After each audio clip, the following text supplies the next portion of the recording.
اور کہہ دیں کہ ان صلاتی و نسکی و محیایا و مماتی للہ رب العالمین لا شریک لہ و بذالک امرت و انا اول المسلمین.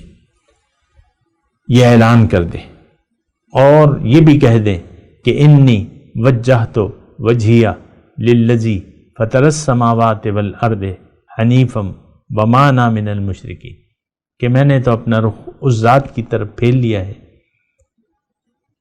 جس نے زمین اور آسمان کو پیدا کیا ہے، اور میں یکسو ہوں اس کی طرف، اور میں مشرکوں میں سے نہیں.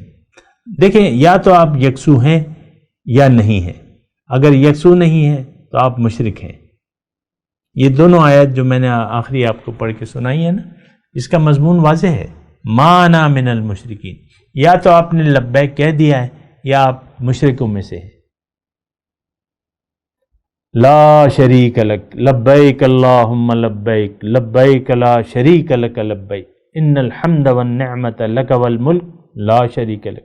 لبیک اگر آپ نے نہیں کہا ہے اللہ کو، اور آپ نے اپنا رخ اللہ کی طرف نہیں پھیرا ہے، اور آپ یکسو نہیں ہوئے، تو اس کا مطلب یہ ہے کہ پھر آپ مشرکوں میں سے ہیں.